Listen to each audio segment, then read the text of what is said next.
समरकंद की फतह एक ऐसा तारीखी वाक़या है जिसको सुनने के बाद आपके रोंगटे खड़े हो जाएंगे। समरकंद से तवील फासला तय करने वाला कासिद आलम इस्लाम और सल्तनत इस्लामिया के फरमारवा हुक्मरान से मिलना चाहता था। कासिद के हाथ में ख़त था जिसमें एक गैर मुस्लिम पादरी ने अमीर लश्कर सिपा सलार लश्कर कतीबा बिन मुस्लिम की शिकायत दर्ज की थी। पादरी ने ख़त में लिखा, मैंने सुना था कि मुसलमान जब किसी इलाके को फतह करना या जंग करने का इरादा रखते हैं तो पहले वहाँ के मकीन लोगों को इस्लाम की दावत देते हैं। अगर कोई इस दावत को कबूल ना करे तो जुज़िये का मुतालबा करते हैं। अगर कोई दोनों शराइत को कबूल ना करे तो फिर जंग के लिए तैयार हो जाते हैं। लेकिन हमारे साथ ऐसा कोई भी मामला नहीं किया गया। रातों रात हम पे हमला किया गया और हमें मफ्तू कर लिया गया। ये ख़त समरकंद के सबसे बड़े पादरी ने आलम इस्लाम के फरमारवा उमर बिन अब्दुल अजीज़ के नाम लिखा था। कासिद ये ख़त लेके दमिश्क पहुंचा, लोगों से हाकिम वक्त की क़यामगाह का पूछा। लोगों ने जो पता बताया, जब उस घर के दरवाजे पे पहुंचा तो हैरान रह गया, क्योंकि इस घर की हालत इंतहाई मामूली और खस्ता थी। दीवार के साथ लगी सीढ़ी पे खड़ा एक शख्स छत की लिपाई कर रहा था और नीचे खड़ी ये खातून गारा पकड़ा रही थी। कासिद दोबारा उन्हीं कदमों पे वापस आया, लोगों से कहा, मैंने तुम्हें हाकिम वक्त की क़यामगाह का पूछा था, ना कि एक मफलूकुल हाल गरीब शख्स के घर का जिसके घर की छत भी टूटी हुई है। लोगों ने कहा, हमने तुम्हें पता ठीक बताया है, वही हाकिम वक्त उमर बिन अब्दुल अजीज़ का घर है। कासिद मायूसी के साथ बोझल कदमों के साथ उसी घर के दरवाजे पे पहुंचा, दस्तक दी।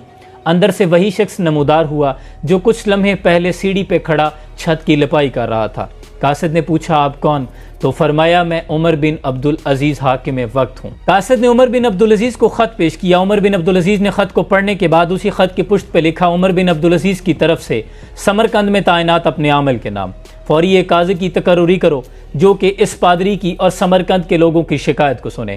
ख़त पर मोहर लगाई और कासिद के हवाले कर दिया। कासिद वो ख़त का जवाब लेकर समरकंद पहुंचा। ख़त का जवाब और मुलाकात का जब सारा अहवाल बयान किया तो पादरी पर भी मायूसी छा गई। उसने कहा, भला ये ख़त का छोटा सा टुकड़ा है जो इतने बड़े मुसलमानों के लश्कर से हमारे शहर को बचाएगा, लेकिन इसके सिवा उसके पास कोई चारा नहीं था। ख़त का टुकड़ा लेकर वो डरते डरते हाकिम समरकंद कतीबा बिन मुस्लिम अमीर लश्कर के दरबार में पहुंचे। ख़त पेश किया। कतीबा बिन मुस्लिम ने जवाब पढ़ा तो फौरी अपने खिलाफ ही एक काजी मुकर्रर किया जो कि समरकंद के लोगों की शिकायत को सुने। चुनांचे काजी मुकर्रर हो गया, अदालत सज गई। काजी ने पादरी से पूछा, तुम्हारा दावा क्या है? तो पादरी ने कहा, मैंने सुना था मुसलमान जब जंग का इरादा रखते हैं तो पहले इस्लाम की दावत देते हैं। अगर दावत कबूल न की जाए तो जुज़िये का मुतालबा करते हैं। अगर दोनों पेशकश को ठुकरा दिया जाए तो फिर जंग करते हैं। लेकिन हमारे साथ ऐसा नहीं किया गया। हम पे रातों रात हमला करके हमें मफ्तू कर लिया गया। समरकंद हमसे छीन लिया गया। काजी ने अपना रुख अमीर लश्कर कतीबा बिन मुस्लिम की जानिब मोड़ा। पूछा, कतीबा, तुम इस दावे के जवाब में क्या कहते हो? कतीबा ने कहा कि काजी साहब, जंग तो होती ही मकरो फरेब और धोखा है। समरकंद इंतहाई खूबसूरत मुल्क था, जबकि इसके कुर्बो जवाहर में जितने मुल्क थे उनसे जब हमने जंग की, उन्हें इस्लाम की दावत कबूल करने का कहा तो उन्होंने कोई भी पेशकश कबूल नहीं की और जंग करने पर राजी हो गए।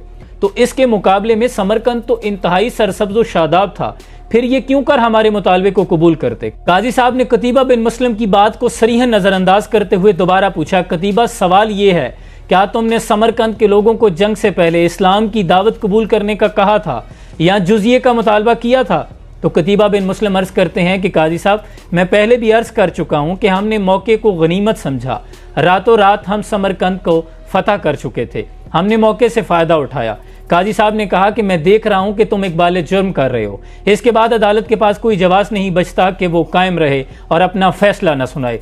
फिर गरजदार आवाज़ में काजी साहब ने कहा, तुम नहीं जानते कि अल्लाह ने इस्लाम को और मुसलमानों को फजीलत अदलो इंसाफ की वजह से बख्शी है, ना कि धोखादही और मौका परस्ती की वजह से। इसके बाद काजी साहब ने कहा कि यह अदालत फैसला सुनाती है कि समरकंद में मौजूद तमाम लश्कर इस्लाम, तमाम फौजी अहदेदारान और सिपा सलार अपने बीवी बच्चों समेत अपने इमलाक और माल गनीमत को यहीं पे छोड़कर शाम से पहले पहले समरकंद की हुदूद से बाहर निकल जाएं और कोई भी मुसलमान समरकंद में बाकी ना रहे।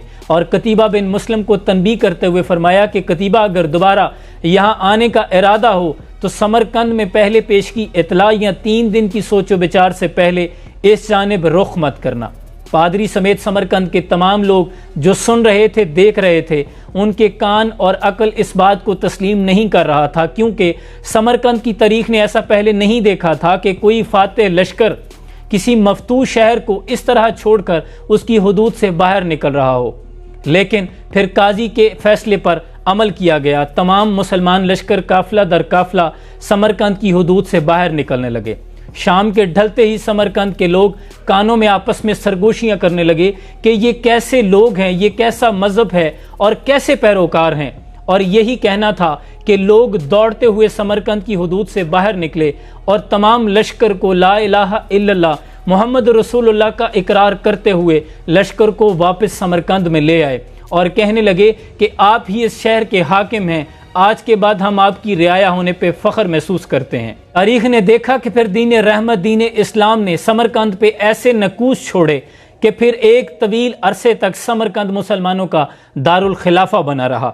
और कभी रहमत दो आलम सरवर कायनात सल्लल्लाहु अलैहि वसल्लम की उम्मत ऐसी भी हुआ करती थी। कभी यह नौजवान मुस्लिम तदब्बुर भी किया तूने, वो क्या गर्दूं था तू है जिसका एक टूटा हुआ तारा। और ये गाजी ये तेरे पुरस्रार बंदे जिन्हें तूने बख्शा है ज़ौक़े खुदाई, दो नीम इनकी ठोकर से सहराओ दरिया, सिमट कर पहाड़ इनकी हैबत से राई।